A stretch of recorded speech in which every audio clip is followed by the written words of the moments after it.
Hi అండి, welcome to Vijaya vlogs. నాకైతే first order వచ్చేసిందండి పెళ్లి కూతురు టెంకాయ డెకరేషన్కి. ఈరోజైతే నేను డెకరేషన్ ఎలా స్టార్ట్ చేశానో మీరే చూడండి. ముందుగా మంచిగా ఒక టెంకాయ తీసుకొని వచ్చాను. ఫస్ట్ గ్రీన్ పెయింట్ అంతా బాగా అప్లై చేసుకున్నాను. మొత్తం టెంకాయ మొత్తం నీట్గా అప్లై చేసుకోవాలి స్టెప్ బై స్టెప్.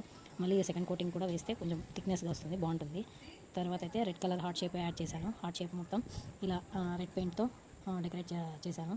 మొత్తం అట్లా లైన్స్లా ఉన్నప్పుడు మనము మళ్ళీ ఒక లేయర్తో పైన లేయర్ని నీట్గా అంటుంటే నీట్గా వచ్చేస్తుంది. ఇప్పుడైతే స్టోన్తో స్టార్ట్ చేశాను. Stone work start. ఇట్లా హార్ట్ షేప్కి ఫస్ట్ స్టోన్ చేసుకోవాలి. పూర్తిగా నీట్గా నిదానంగా స్టిక్ చేసుకుంటూ రావాలి. బాగా ఎంత బాగా మనం కొంచెం ప్రెస్ చేసామంటే బాగా నీట్గా అంటుకుపోతుంది. స్టోన్ లేస్ అయితే కొంచెం జాగ్రత్తగా కేర్ఫుల్గా చేయాలి. నెక్స్ట్ ప్రాసెస్ కూడా నేను అంతా చూపిస్తూ ఉంటాను, మీరు చూడండి. వీడియోని అయితే స్కిప్ చేయొద్దండి, ఓకేనా ఫ్రెండ్స్. మన ఛానల్ని ఇన్స్టాగ్రామ్లో, యూట్యూబ్లో ఫాలో అవి సబ్స్క్రైబ్ చేయండి ప్లీజ్. నెక్స్ట్ అయితే ఇలా శంకు చక్రాలు అవి నేను డ్రా చేశాను, కానీ ఆ వీడియో అయితే తీయలేదు, ఏమనుకోకండి. నేమ్స్ అయితే నేను రాసేసాను. ఆ నేమ్స్ రాసింది నేను తర్వాత పెన్తో ఎలా రాసానని చూపించాను. తర్వాత అయితే ఇది ఫైనల్ లుక్ అండి. ఇంకా కొద్దిగా ఇంకా ఉంది, ఫైనల్ ఇంకా కాదు, జస్ట్ ఒక 80% అయిపోయింది అప్పటికి. తర్వాత అదంతా మొత్తం స్టోన్ లేస్తో డెకరేట్ చేసి చిన్న చిన్న ముత్యాలతో డెకరేట్ చేశాను. చాలా బాగా వచ్చింది అవుట్ఫుట్ అయితే. తర్వాత కింద మల్టీ కలర్తో కొంచెం ఒక 5 స్టోన్స్ దాకా అట్లా డెకరేట్ చేశాను. తర్వాత మనము మొత్తం నేము అన్నీ చెక్ చేసుకున్నాను, అంతా బాగా పర్ఫెక్ట్గా వచ్చేసింది. తర్వాత లోపల కూడా నేను ముత్యాలు అంటిస్తాను, ఎందుకంటే లోపల సైడ్ గ్యాప్ ఎక్కువ ఉంది కాబట్టి మనకు బాగా కనపడాలనేసి నేను లోపల ముత్యాలు చేస్తాను అనమాట, ఎందుకంటే బాగా కనపడుతుంది ముత్యాలతో. ఇట్లా అయితే అవుట్ఫుట్ చాలా బాగా వచ్చింది. కస్టమర్ కూడా చాలా హ్యాపీగా ఫీల్ అవుతారు ఇలా చేస్తే మనము, ఓకేనా ఫ్రెండ్స్. నెమ్మదిగా ఒకటి తీసుకొని నేను అంటించేసాను. కింద ఇప్పుడు నేను పెట్టినటువంటి మల్టీ కలర్ అయితే బాగా కనపడుతుంది అనేసి లుక్ అలా పెట్టాను అనమాట.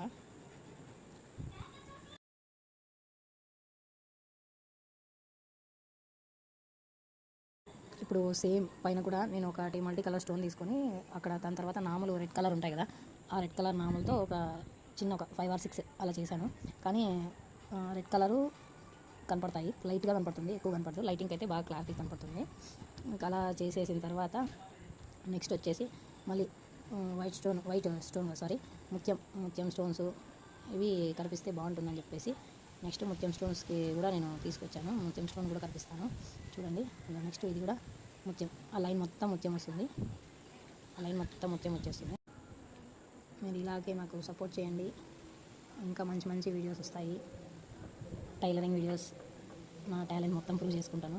ప్లీజ్ అండి subscribe my channel and YouTube, Instagram. Please follow and share, like videos. మీరు ఇలాగే మంచిగా సపోర్ట్ చేయండి నాకు. మీ వల్ల నాకు మీరు షేర్ చేయడం వల్ల, మీరు లైక్ చేయడం వల్ల మరిన్ని ఆర్డర్స్ వచ్చే అవకాశం ఉంది. ప్లీజ్ సపోర్ట్ మై ఫ్రెండ్స్, ఓకేనా ఫ్రెండ్స్. ఇట్లా వైట్ స్టోన్తో మొత్తం డెకరేట్ చేసేసి చాలా అంటే చాలా బాగుంటుంది.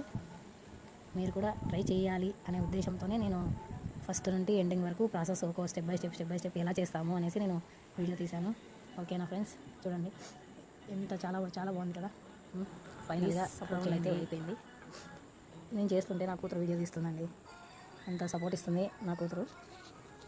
మమ్మీ నువ్వు చేయి మమ్మీ, నేను అంతా వీడియో తీస్తాను, తర్వాత నువ్వు అప్లోడ్ చేసేసి యూట్యూబ్, ఇన్స్టాగ్రామ్లో మనకు మరిన్ని ఆర్డర్స్ రావాలి అంటుంది నా కూతురు. అందుకనే తను మొత్తం వీడియో షూట్ చేస్తుంటే నేను అన్నీ డెకరేషన్ చేశాను, ఓకేనా friends. This is final look friends. ఇది మా ఆయన తీశాడు, కొద్దిగా లైటింగ్ పడుతుంది బట్ కానీ ఓకే, తనకు రాలేదు వీడియో తీయడం రాదు, ఓకేనా ఫ్రెండ్స్. Thank you.